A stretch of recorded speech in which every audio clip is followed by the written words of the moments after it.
Beitao Station. Transfer station for Xinbeitao. Thank you. My feet totally hurt. I've been running around the city for the past week.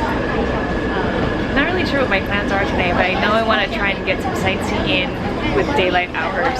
This whole week it's been kind of rainy and foggy and overcast, and unfortunately, like, Taiwan is such a beautiful country. I'm not sure if my photos or videos will represent that. I left my down jacket in the apartment and I'm hating myself for it. It's kind of cold today.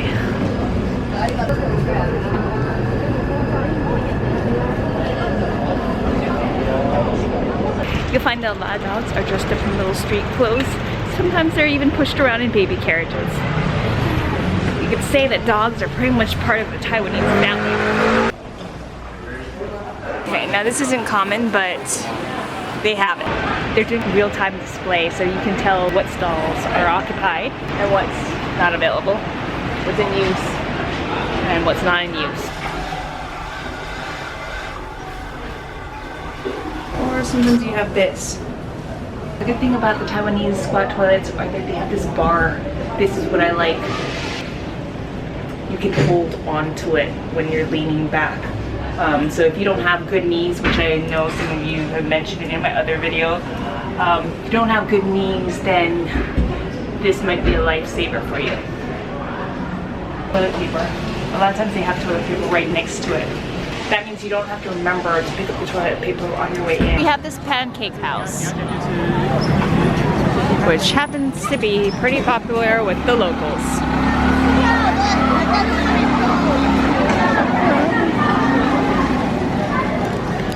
Yeah, the thing that I've learned is that the Taiwanese will wait in line for good food.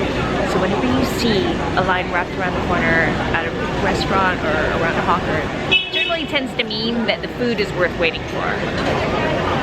And that is a local Michelin rating. Wow. It's like a salty crepe pancake. Definitely different from anything that I've tried. Oh my gosh.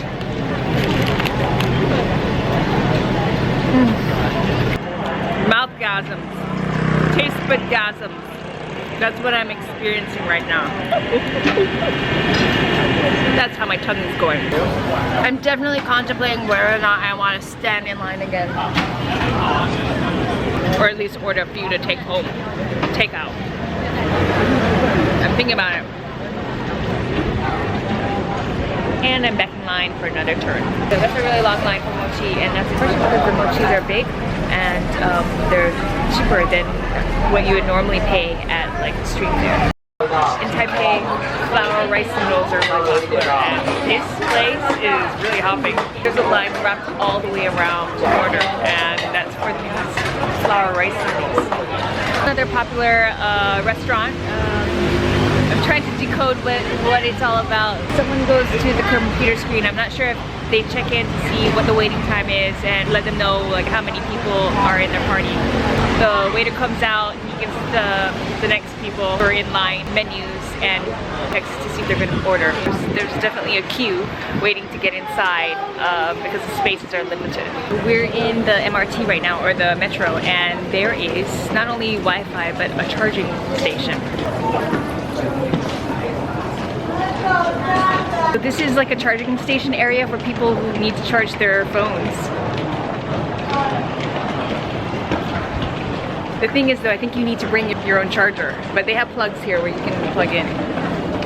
So I've noticed that Taipei has like these little areas where women can stand at night. Kind of like a safety zone. I guess they're CCTV around in the area, so that if you're here at night, you can just kind of stand in this area and you'll be monitored, or your safety will be monitored.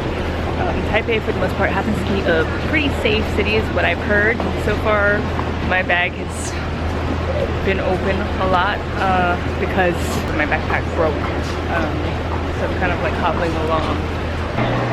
The beauty of Taiwan is that there's a lot of free Wi-Fi in public places like metros, museums. The only catch is that you have to go to one of the tourist information offices and kind of get your phone set up so that you can receive, you get the password. It's going to log in. but it's gonna ask me for like a password. Yep, see, this is what I hate. You either need to know the language or already have a plan. I've been noticing it more with different countries like India too. Like they had free Wi-Fi in Kolkata, but you have to have like an Indian SIM, which defeats the purpose of being free Wi-Fi. So after 5 days of my Taiwanese not working, I finally got a signal. I have 3 more days left. The reason why my energy bar on this phone is so full and it's 6 o'clock is that I haven't been able to use internet service. So I haven't been able to update everyone, and I'm sorry about that. Like many places in Asia, when you're taking the escalator, then the right-hand side is where you just want to stay stationary. The left-hand side is supposedly where you want to pass. Except for when someone clogs that lane up. So this is one of the new fads in Taiwan. It's wear these clips in your hair. So it's like you're growing sprouts from your head.